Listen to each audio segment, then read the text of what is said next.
session 89, and we continue with the beautiful story of Jacob in Genesis 31. All right, it's beautiful for me how Jacob gave his wives the freedom of choice. Jacob didn't force Leah and Rachel to move with him. He's a good example for all men, for you. If you're a man, your wife is your partner. She's important. And important life-changing choices has to be made together. And this is our example in the life of our fathers, both Abraham, Isaac, and Jacob. They always respected their wives. And here we can see that Jacob is speaking to both Rachel and Leah. And now in verse 14, Rachel and Leah is answering Jacob. All right, and they said to him, "Is there any portion or inheritance for us in our father's house?" So they've listened to everything Jacob told them in the session we did yesterday. And now in their father's house, in Laban's house, they are questioning if there's any portion left for them or if there's any inheritance left for them in Laban's house. And they are questioning whether they should stay with Laban or rather go with Jacob. But Shame, do you really understand what they are saying? Whatever is paid to a father as a dowry, like in African culture, it's called lobola, all right? This money is actually, it had to stay in the family. And many times the daughter herself could have some of the benefit of that money. But here, both girls know that their father and their brothers were wasteful and greedy, and they will not see a cent of their own inheritance. So they chose to leave with their husband. Like Abram had to leave Ur, Israel had to leave Egypt. So here the mothers of Israel's 12 tribes are leaving Laban's house. Laban is still an idolater, and they are following Jacob. They're actually following the angel of Yahuwah that told Jacob to leave. Remember. Verse 15, "Are we not counted to him as if we are strangers? For he has sold us," right? He basically Laban sold Leah and Rachel to Jacob. "And he has devoured also our money." So Laban sold his 2 daughters to Jacob. Jacob worked for him for 14 years, and Laban became very rich out of Jacob. But Leah and Rachel is not receiving any of that benefit. All right, so verse 16. "For all the riches which God has taken from our father is anyway now yours. And because it's yours, it's also our children's. Now then, Jacob, our husband, whatever God says unto you, you must do that, and we will be with you." Okay, basically here the 2 girls are saying, listen, let's go quickly before Laban steals the riches that God has given to you also. Then Jacob rose up, and he set his sons and his wives upon camels. Beautiful. His mother was also taken back to Isaac upon camels. And here Jacob with his wives and his sons, the sons of Israel, is going back to Isaac on camels. Beautiful, I love it. Verse 18, "And he carried away all his cattle." But now remember, he didn't steal any of Laban's white cattle. He only took the striped and the spotted and the ring-straked and the brown cattle, the grisly-looking cattle. That's all his. But it was a lot. "And he's taken all his goods, which he had gotten, the cattle of his getting, which he had gotten in Padan Aram, and he went to Isaac his father in the land of Canaan." Verse 19, "And Laban went to shear his sheep." So Laban wasn't in the house, and Rachel had stolen the images, the idols that were her father's. Really? First of all, why in the world would Laban still be so stupid to worship idols? He himself confirmed that Yahuwah has blessed him abundantly because Jacob was now in his house. Secondly, he saw how Yahuwah has in a very short time made Jacob even richer than himself. Why on earth can these idiots not turn away from their demon worship and accept the God of Jacob? But even worse than Laban for me is Rachel, for heaven's sakes. She pleaded with God for a child. And eventually God heard her and he gave her her own son, Joseph, remember. And she even attributed the child to God. Remember Joseph? God has added to me a son. Why are you so stupid, Rachel? What has these dumb idols ever do for you compared to what the God of Jacob has done for you? But there is also another opinion under the Jewish sages about the stolen idols. Apparently the house idols of families were more than just an object of worship. Whoever possessed the idols was basically the head of the house, the leader of the family, the recipient of the inheritance. Therefore, Rachel's motivation for taking the idols might have been for the legal authority of giving Jacob the security of the right as a family leader. And interestingly enough, just like Jacob was leaving Laban, it's the same way that he left Esau. He's leaving an angry family member behind with stolen authority. Interesting in both these cases. Verse 20. And Jacob stole away unawares to Laban the Syrian, in that he told him not that he is going to leave. So he fled with all that he had. He rose up, he passed over the river, and he set his face towards Mount Gilead.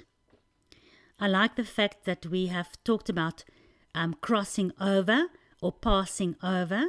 Remember how that means Hebrew, Ivrit. And that is what Abram was. Remember, Abram also passed over a river. He crossed over, and in Hebrew it means he Ivrit over. He came out of Ur, he Ivrit over the river, and he came to the land that God promised him. The same with Israel. They Ivrit through the Red Sea out of Egypt, and they were on their way to the promised land. That's why I say that we can call ourselves Ivrit, Hebrews, if we are doing the same thing. Okay, verse 22. And it was told Laban on the third day that Jacob has fled. Interesting that we have 3 days again. Remember Abram and Isaac's journey to Mount Moriah was also 3 days? Moses stretched out his hand and there was 3 days darkness in Egypt. Right, just like when Yeshua died. Moses wanted Pharaoh to allow Israel to go 3 days journey into the desert. When Israel went from the Red Sea, it was 3 days before the water was given from the rock in the wilderness. Joseph's dream regarding the death of the baker was 3 days.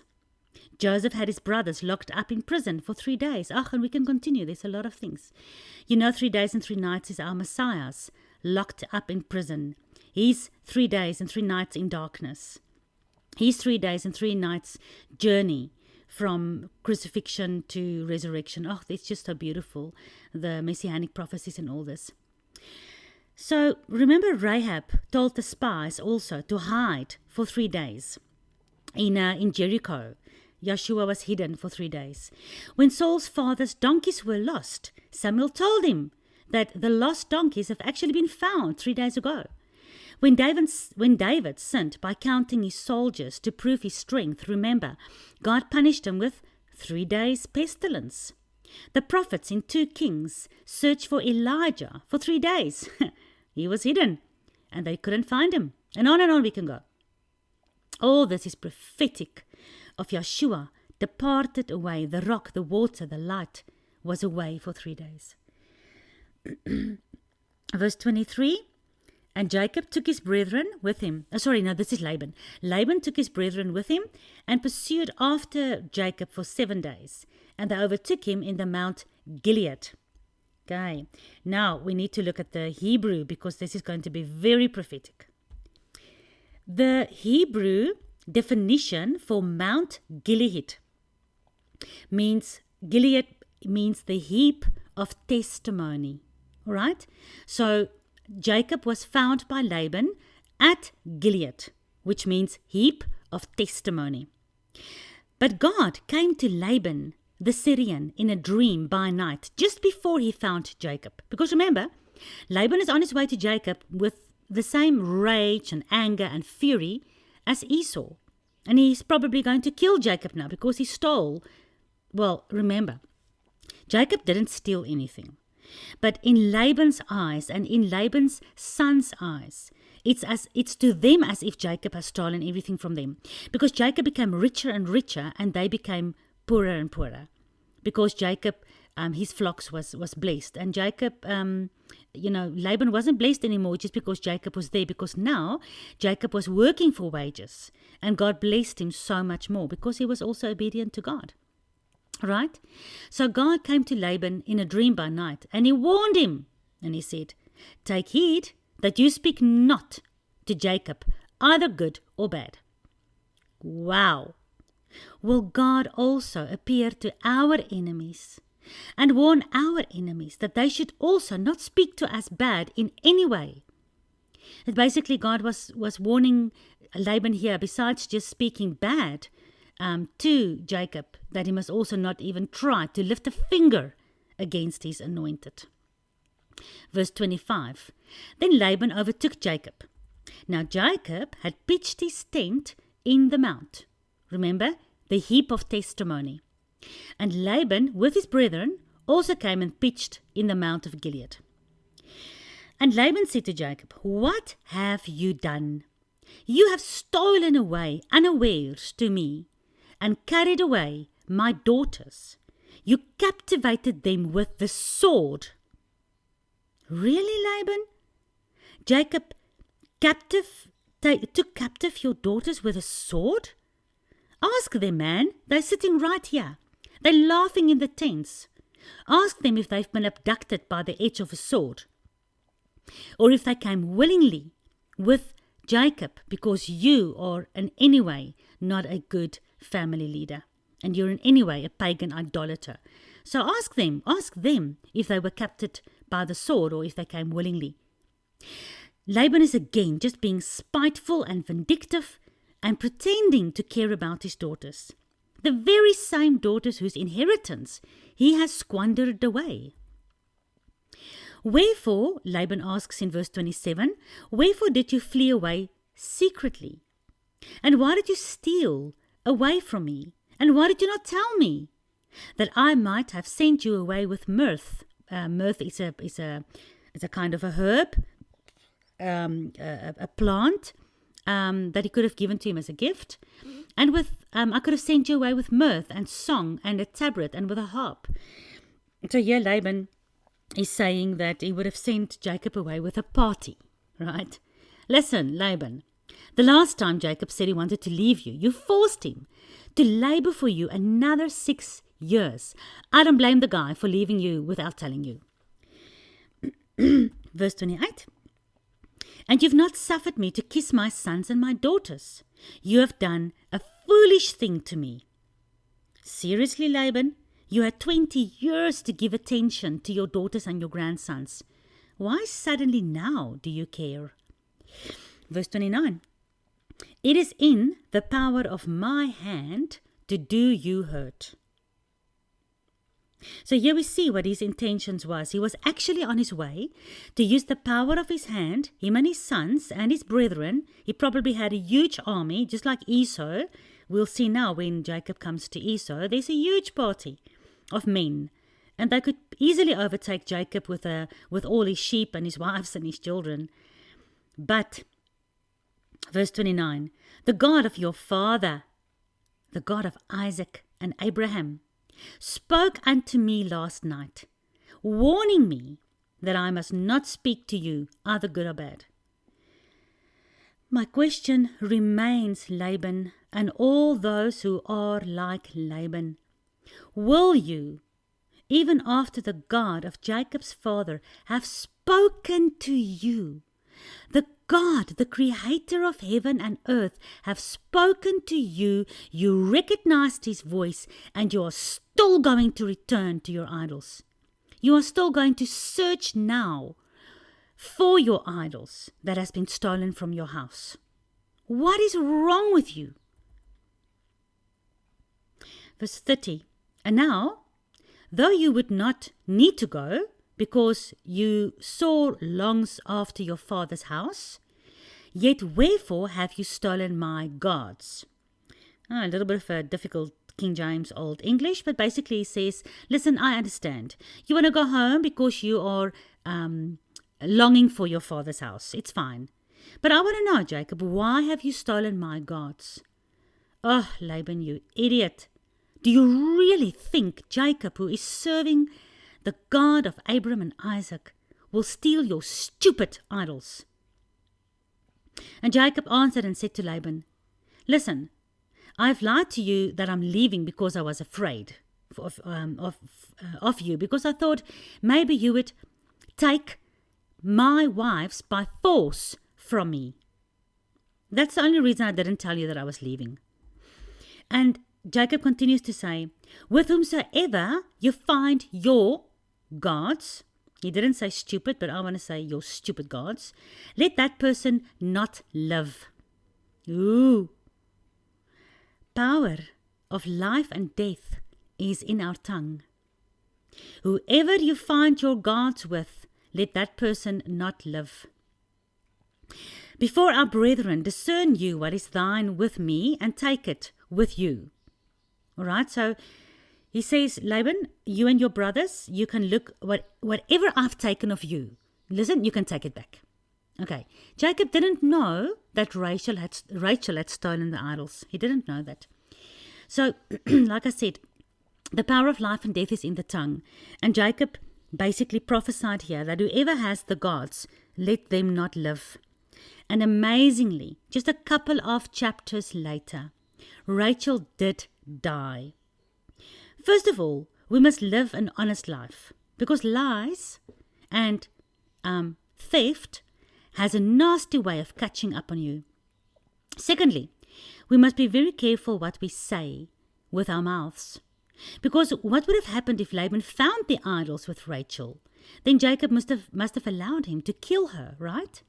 Just like when Joseph's brothers said that the one with whom the stolen cup is found, he can be killed.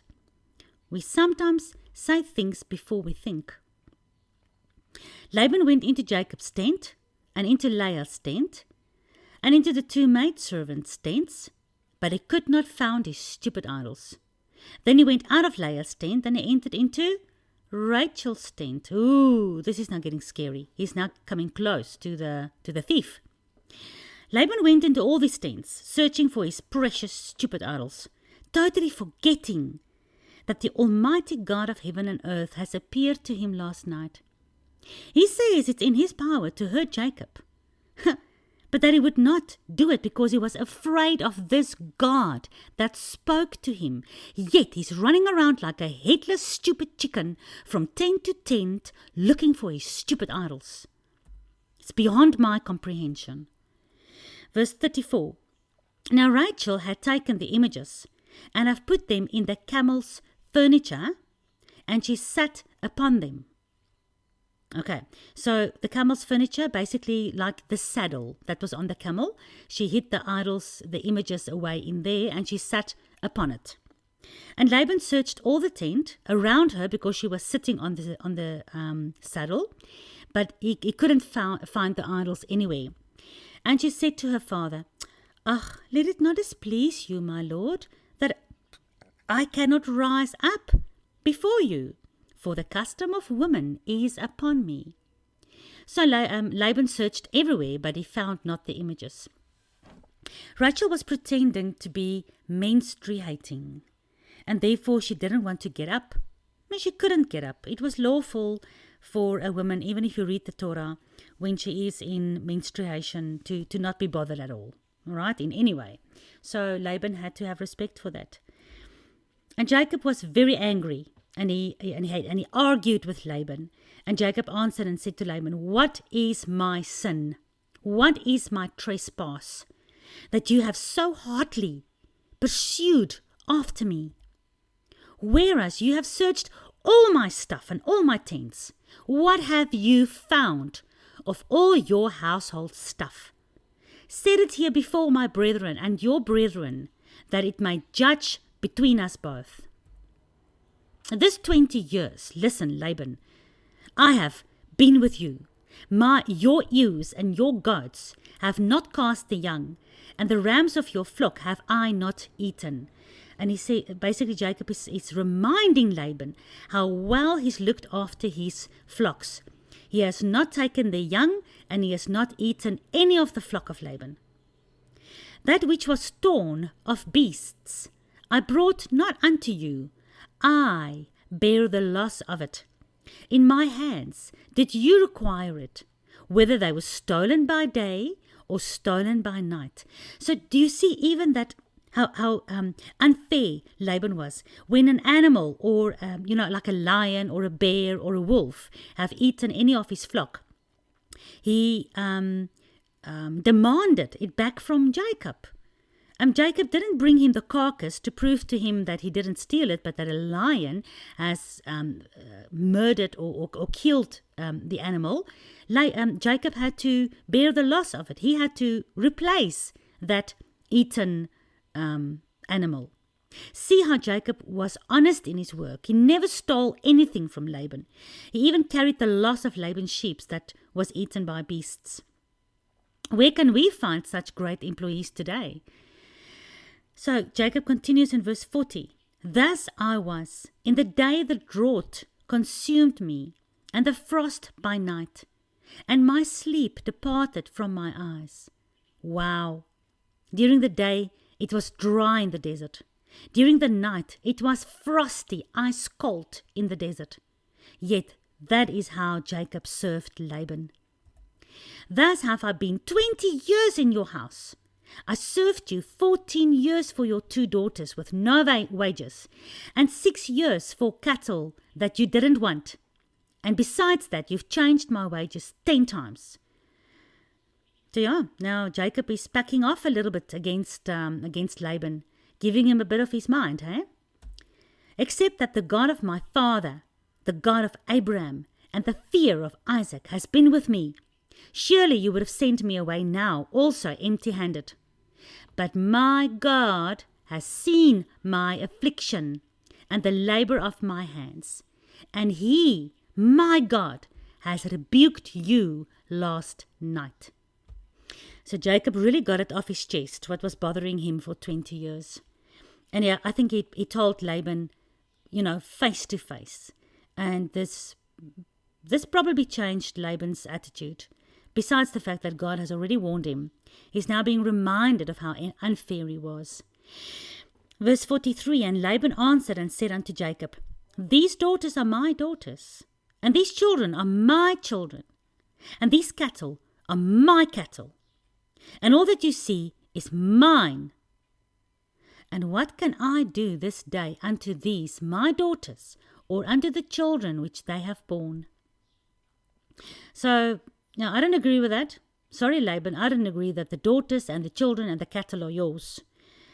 What has Jacob just told you? He told you that he worked 14 years for his daughters, for your daughters and for his children. And he's worked another 6 years for his cattle. It's not freaking yours. Leave him alone. Okay, verse 44.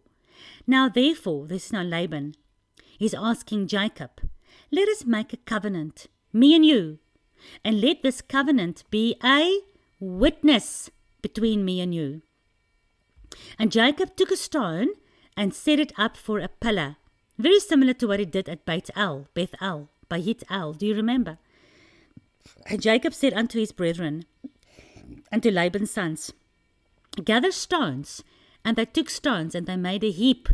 Gilead, heap of witness, heap of testimony. And they did eat there upon the heap. So always when covenants are made, there's always food involved as well. Laban called it Yechar-Shahaduta. But Jacob called it Gilead, Galit. They mean something very similar. Yechar-Shahaduta and Gilead. They both mean witness. The first, this difficult word, Yegar-Shahadahuta, means witness heap. And Galit in the Hebrew is heap of testimony. So Laban said, verse 48, the heap is a witness between me and you this day.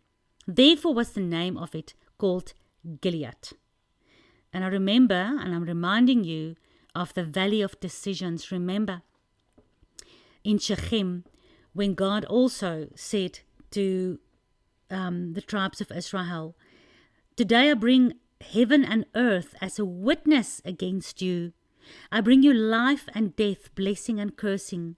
So choose today life, that both you and your family, your seed, shall live.